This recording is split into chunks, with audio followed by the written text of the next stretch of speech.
Hello, Georgetown County family. I wanted to share an update on some recent news and events happening throughout our area. As you are aware, after several consecutive weeks of improved DHEC ratings in Georgetown County, our area, as well as our state, has seen a negative turn in the number of cases, the trend in those cases, and the percent positive rate of all COVID tests. As a result, our DHEC rating is now high risk.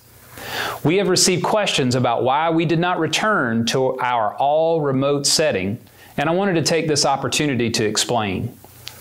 When we transitioned from remote phase to hybrid phase, we began sharing messages at that time that our goal would be to try and hold our ground as we transition to more in-person instruction.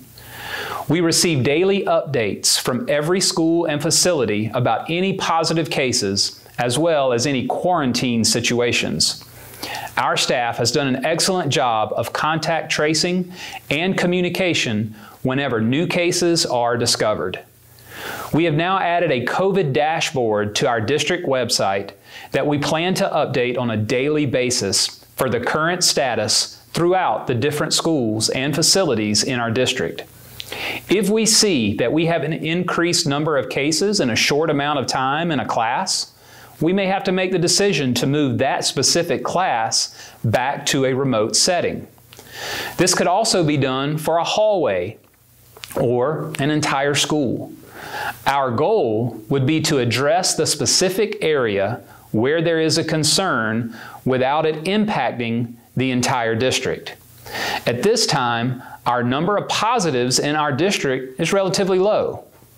Anytime we receive reports of a positive case, we notify DHEC officials and consult with them on decisions such as the ones just described. When we are able to return to prime mode with 5 days of in-person instruction, this same philosophy for holding our ground will remain in place. So we will continue to review our DHEC reports for when they signal that it is safe for us to move from hybrid to prime, and then we'll watch our individual classroom and school cases to determine if we need to make a change in that specific area. Our ultimate goal is to return to 5 days per week of in-person instruction as soon as it is safe to do so. As these decisions are considered, we certainly recognize that there is no perfect substitute for daily in-person interaction and learning that takes place between a teacher and their students inside a classroom environment. But we must also consider the guidance given by our local health experts in regards to all students, all employees, and the families that they go home to. At our board meeting on October 20th, our team presented the results of the surveys that were recently administered to all families and all employees. This presentation is available on our website for you to access. In addition, we also shared some reports and some planning efforts for some specific groups of students that we might be able to bring in for additional days of in-person instruction. The largest group of students that was discussed was our youngest learners in our grades pre-kindergarten through 5th grade. The primary concern shared with taking this action centered around the ability to safely distance students in each classroom 6 feet apart, as well as the change in our DHEC status recently from medium to high 2 weeks ago. Ultimately, the decision was made not to make any changes to our current plan at this time while we're in the high-risk category. With that said, we plan to revisit this idea in the future when our DHEC ratings begin to improve again. Plexiglass was also discussed at the board meeting. This past summer, we ordered enough plexiglass so that every student desk for our hybrid model would have a partition.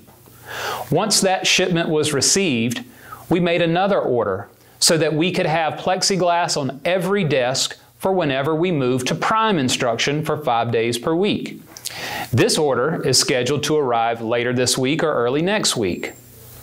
But then recently on October 5th, DHEC released new plexiglass dimensions that stated that with these specific ones in place, Students in classrooms could then safely distance as close as 3 feet apart rather than 6 feet apart. As a result, we have now ordered enough plexiglass with these new approved dimensions to replace all previous orders so that we will have one new DHEC approved partition for every student desk throughout the entire district. This order is now scheduled to arrive in mid-November. Please know that the safety of all students and staff is a top priority for us, and we will continue to assess and review how we might maximize these efforts at school as well as at our athletic events. In addition, we will continue our efforts to make our hybrid model as efficient and effective as we possibly can. Based on our survey results, nearly 70% of our families feel that the balance is about right, whereas the remaining 30% are roughly split, with about 15% saying that we are assigning too much work and another 15% saying that we're not assigning enough work. We will strive to make this model even more balanced as we move forward. We are nearing the end of quarter one, which is November 10th. If you haven't had the chance to log into Parent Portal to check your students' progress, please be sure to do that and connect with your students' teachers if you have any concerns. At the end of the quarter, we will begin planning for semester 2. All families will be receiving an opportunity to sign up for the Georgetown All-Virtual program for semester 2. In addition, all families who are already in the virtual program will also receive the opportunity to either remain in that program or choose to return to the remote hybrid prime model. Once we receive those notices, we will begin building schedules and making teacher assignments for semester 2. For those who are in our elementary and middle school programs with year-long classes, we will try our best to not change your teachers, but those decisions will ultimately depend on the number of requests to change your current educational setting.